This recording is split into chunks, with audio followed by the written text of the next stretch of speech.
Tagalog niya po rin. So, plakpak ka na to si Exo Garner. Ngayong gabi sa tanan, ako si Arnel Persigas, membro sa Iglesia ni Cristo. Proud kay ko nga membro ko sa Iglesia ni Cristo. Naniniwala mo ko yung sinanalo. Ngayong gabi, Brother RJ. Bipod, proud po kayo nga tawag anang Katoliko kay kining simbahang Katoliko mo ning gitukod ni Kristong Iglesia. Sige mo po na. Adi, dili na ko kay sumala na sa kasaysayan o sumala sa Biblia. Brad, ako Ano siya pangutana? Eh, nagtanaw magkasi debate ni Parba sa Cristo ni Father Darwin Gitdamo. Gitgano. Sige po. Siyempre, may katungod bang ta, muhukom sa imo para nimo daog gid kayo ang Katoliko.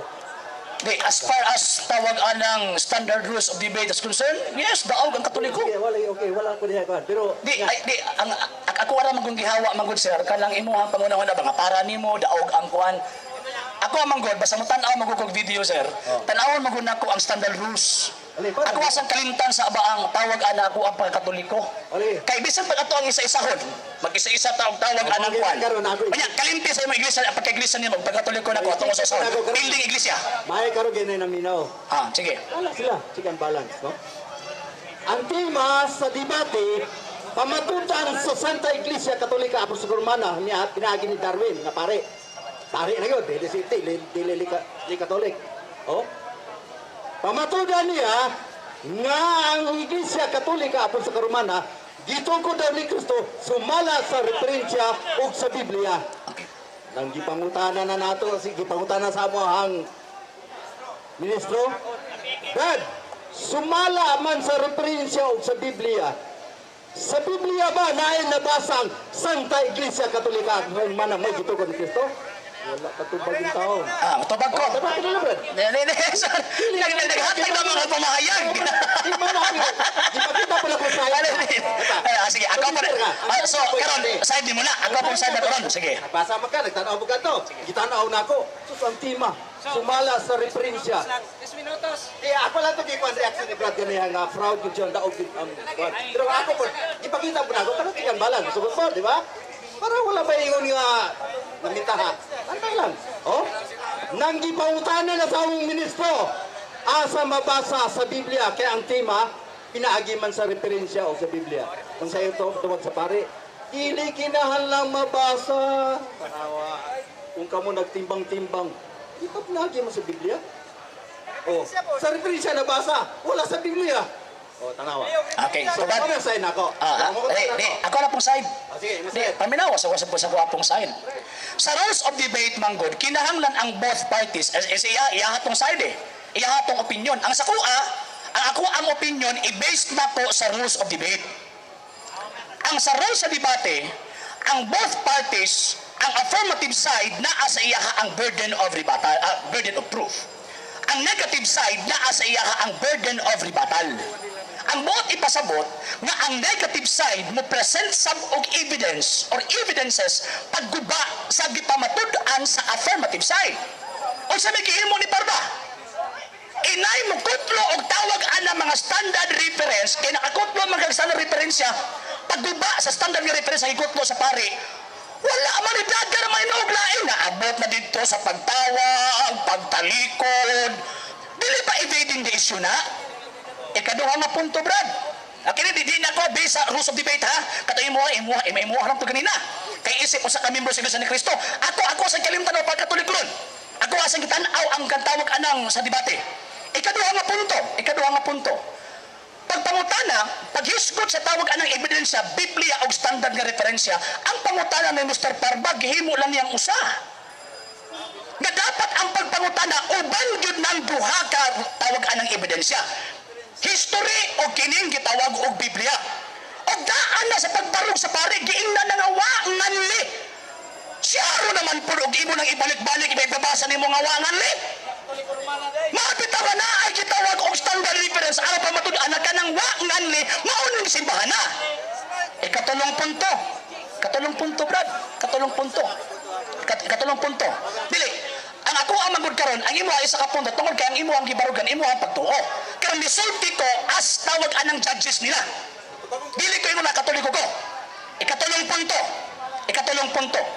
Ang burden of rebuttal, wala gyud naka-provide si Parba og ebidensya pagbungkag sa gibarugan sa pari.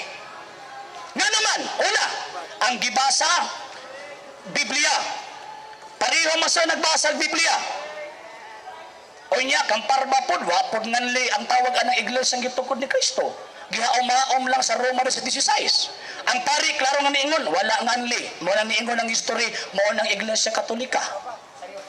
Karon, Biblia na pareho. Kadua, referensya. Ni-provide ang pari og standard reference. For example, the New Book of Knowledge. Katong The World in the Making History. Si Parba naka-provide. Kamu di paokmon. Kinsa may angayan mo daw sa debate katong naka-provide og ebidensya o katong wala. Ba lang to kang tawag ana nga Parba. Kaupat nga argumento katong gikutlok ang Ignacio. Invented the name. O sa gihimo ni Parba, ang institusyon na ang giimbento, dili na ang name. Dili ba ilan? Ay, mo daw ang giingon nga, pili. Kapon, andam kita mo painuna sa atong permitted rule, let's say, the peaceful assembly tonight. So, sa gyapon, walay napig-dapig kining inyong moderator. Apan, ay inyong moderator dili sa buko center. Kaya mga punto de vista nga mo matawag nato ad hominem or against a person who speaks not against the topic. Walay kalabutan sa topic ko, apan mo atake dito sa speaker sa tema. Okay? So ad hominem, buot pa sa buot, walay atake personal outside of the topic. It must be always within the topic. Okay? So, the main purpose, the main function of our moderator, atong i-clarify, i-simplify ang mga pangutada o ang mga tubag aron ang katawhan, mga kutlo o pagtulunan. Kung sa pagtulunan sa naga-pangutada o ang tulunan sa nagatubag. Okay? So, padayon, unsang... Sige sir, padayon ta. Ato ang tawagon si Sir, si Brad Arnel.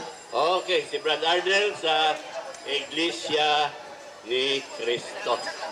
Okay. Yan, sige pa. Excuse me, ha? Okay. Excuse me, Sir Arnel. Okay, sige po. Just reminder, ha? Sa pagkakaroon, starting tonight, we are going to simplify our major premise. Ang major premise na ito, 1 or 2 sentences only. Sige po. Dili magtaas. 1 or 2 sentences for major premise, 1 sentence for minor premise, and 1 sentence for conclusive question. Okay? Brother Arnel. Ngayong gabi, Brad Roger, tinawag niya moderator. Pero, addition ko padayan, Brad Archie, mungutan na kung pwede ba? Mahuman kong tulog ka pungutan na, mapahatid pa kong kamay. Kung pwede. Kayo, ang sa tatong rules magod din after tawag anang pagpangutana ni mo na kay reaction, di ba sir? Sir Roger? Okay. So, standard procedure na ito, no? Aduna yung tayo ribatan, aduna tayo pagpalingon. Ha? O, halimbawa, ang pangutana, pagtubag, o usab-usab, pangutana, usab, tubag-usab, amo director mo declare na, ungot. So, hatagan na mong equal time para pagpalingon sa inyong punto de vista, kay na sa katawhan ang pagpili o ang pagdawat kung unsa ang pagpalingon ng ilang dawaton. Adil sila magtulong sa ilang palimaday. Okay. Daghang salamat. Gusto lang ako masayran sa mga kaigsunan natong taga Davao na diritanan o kasigili taga Davao. Ako bilang Iglesia ni Cristo mangutana lang ko. Kung may tupag sa ito ang ilahap na. Ito na. Unang pangutana na ko, Brother G. Kung ikaw katoliko pangutanon, naabay mabasa sa referensya ng Iglesia Katolika Apostolika Romana dito kay Cristo. Kanang mabasa sa referensya nga ang Iglesia Katolika Apostolika Romana gitukod ni Kristo nagapunting o nagaklaro na sa Iglesia gitukod ni Kristo diha sa Biblia nga wa nganli ni Kristo. Ado na kayo mabasa. Ang sunod na kong pangutana. Ay, duha akong gitubag nimo di lang kay referensya. Apil po nga sa Biblia. Di ako mo ta referensya pa man. Adi, ako yung kompleto ay kulangan. Dili, mo rin akong pangutana. Adi, gani, gito ako yung kompleto gani kay para nako kulang. Sige, ako masundan. Sige. So, sumala sa referensya. referensya ang giklaro nga naa sa Biblia. Karon, kay naaman daw sa Biblia.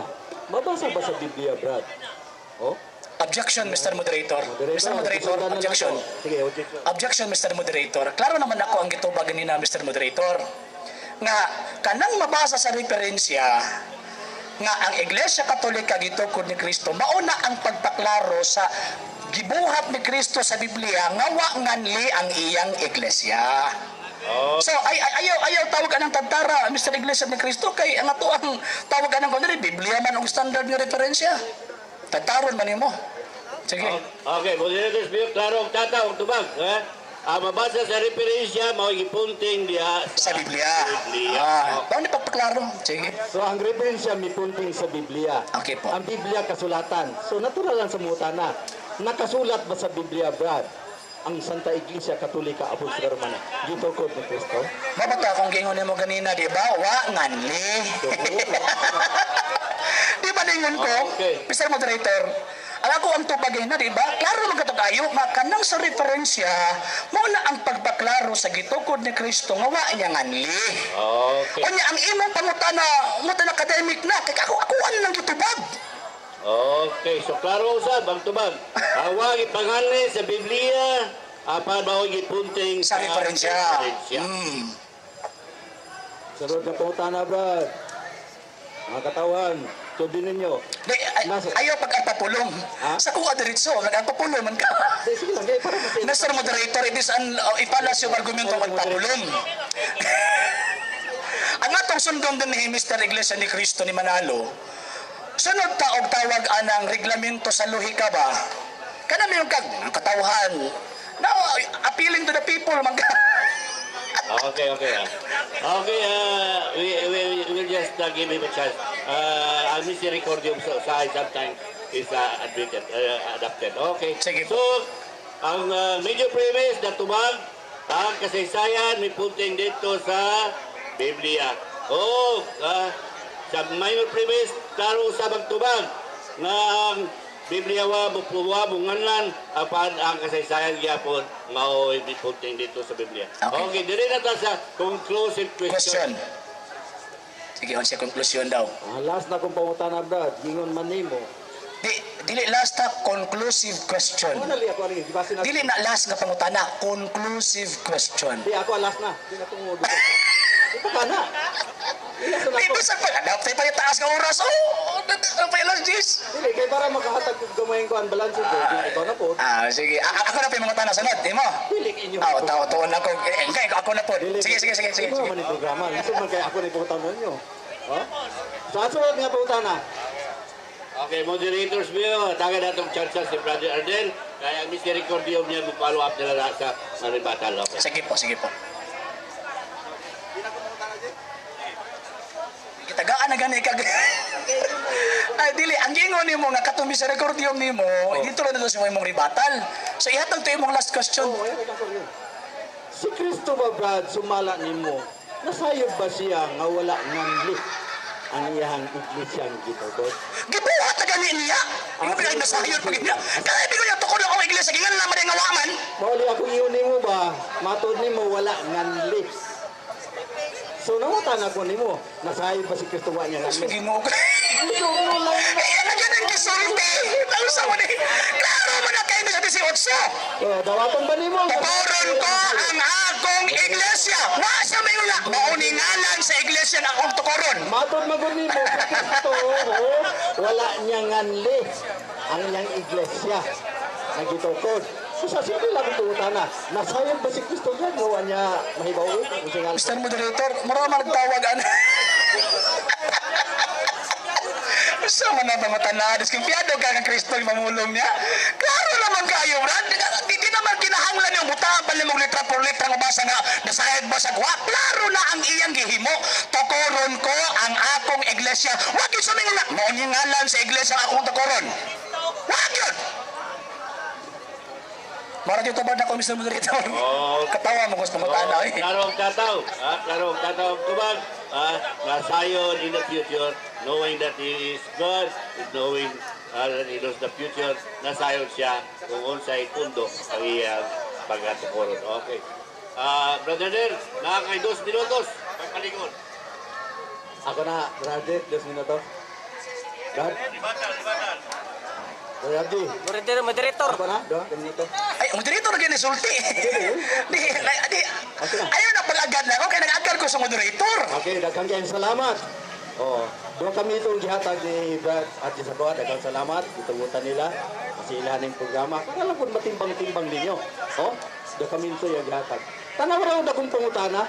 Oh, ang mga referensya na sayon naggitukod ni Kristo. Iglesia Katolika Apostolika Romana ang pangalan. Oh, pero na pangutana na sayon ba si Kristo? Ano problema ron? Yung may mga pinito dati. Bida, sabagay, inyuhan mo na. Huwag mo tayo sanay. Mawit pa na po ito. Pagpangutana ni Parma. Nasulat ba sa Biblia, Iglesia Katolika Apostolika Gitukod ni Kristo? O sa inyo sila pare, away mabasa. Kaya di lang sa mabasa. O, tanawa. Hindi na dahil para nakabalan sa iyo daw. O, naiingon niyo daw. Pamatutan. Siya mo pamatutan. Hindi ko lang mangutana. Una ba? May pang-referensya na ba ang Biblia? At dito. Si Kongkong. So, timpang-timpangan ninyo. May untangin yang gipreset lang. Sumala sa referensya. Dito ko ni Kristo ang Iglesia Katolika. Aka na, wala lalis. Pero sumala sa referensya. Oh, Biblia! Dito nasakpan sa Biblia. Sa referensya na, pa sa Biblia. Wala. Sa meron. Ha? So, mao na yung timbang-timbangon ninyo. Pero, respeto ay man ta, kaya mga tao mo imuhukom. Hukom sa mga tao, na sila daw, inyo po daw, na po inupili, inyo po na. Okay, freedom man ta. Oh, pagdibate, ikaw lang pagpahigita sa mga katarungan sa matag isa. So, maunang society sa mga sa Iglesia ni Cristo. Daghang kayong salamat, Brother J, Mr. Moderator. Kung pwede mo balik ko sa pangutanan niyo, huwag napila yung pangutana, ibalik ko kung pwede. Okay, the speaker, Brother Raji. Okay, salamat kayo sa tawagan ng reaksyon sa kuang higala. Problema lang, pareha maming duha nagtanaw atong debatiha. Kani atong mga amigo, pasensya na kayo, brother nila, liwat jud ka sa imuhang kuan ba? Liwat jud ka sa imuhang ministro. Hiliki magkuha-kuha og tawag anang mga termino bitaw, no? Takda na sa ministro ni. Nga naman, kay ang pari, wag yun ingon nga walay mabasa. Ang giingon sa pari, dili basihan ang mabasa tinuod na. So ang buti pasabot, kana pa lang ganidaan, diha na ka, kung sa kuwan pa, nanglingla na ka eh. Pinaagyan na, imong gibakakan ang mga tao nga ni aron dinhi. Nya sumala sa Biblia, kinsa man ang amahan sa bakak. Ang amahan sa bakak, mao ang yawa, pero di kumutuo nga iyahang anak. Kaduhang punto. Tama ang burden of proof naa sa affirmative side. Pero ang nalimtan ni Ramil Parba, apil po ni atong amigo nga si Brad tawag ng Ariel, ang nalimtan nila nga ang burden of rebuttal naa sa ila. O sa may buti pasabot ang burden of rebuttal. Ang negative side, di lang kayo mga sigig supak. Naa ginay ebidensyang ipakita aron pagligar sa gi-affirm sa affirmative side. Pero kumusta man? Gani ikaw nag-ingon, mabasa ba sa referensya? Walay tawag anang lang tugig ha. Ikaw nag-ingon ron bago lang. So ang buot ipasabot ni uyon mo nga ang referensya nag-ingon nga ang Iglesia Katolika Apostolika Romana maunang iglesyang gitukod ni Kristo. Nga ang problema lang ninyo kay wa man na sa Biblia. Kay gihimo manggod ninyo ang Biblia og pangitaanan og mga pulong. Ang naa sa Biblia, sumala pa ni Jeremias 8:8, basahon unya sabot-sabot pod. Sabot-sabot ba di kay masigbasa lang yaman sabot-sabot. Di ba niyo ganina? Apil tubas pare ako atong Ramon. Pagtukod ni Kristo sa iyang iglesia, never nang ginganlan. Nganong wa man yan libat kabalo ka si rason? Nganong wa nganli? San Mateo 24:4 ug 5. Nag-ingon na ang tawag anang balang kasulatan kay manungha ang mga ang mga magtutudlo magdala sa akong ngalan. Manangwa niya ngali kay ang mga mini nga mga magtutudlo magdala sa iyang ngalan. Kumusta man si Manalo? Di ba nagdala sa ngalan Kristo? Mili na! Ikaduha, manangwa man ngali ni Kristo. Kaya sa San Mateo 24:4 ug 5, ang mga mini nga propeta manungha atol gyud sa gubat. Kumusta man si Manalo? Ang inyong pasuko nagtugan nga kanang inyong pundok nito nga gyud atol sa gubat na nagdara sa ngalan Kristo kamo di ay nabuhad. Nabilikado. Ha? Kunya mo ni mingon nga kuan ni inyo na. Mamatay mahimo kay bisa pag imo to mo ni standard rules mingon dili lagi na mao managingon brad sa Biblia nga gibutahan mo sa hari aning kalibutana. Alang sa mga dugang videos and informations, just click like, subscribe, then click the notification bell for more updates.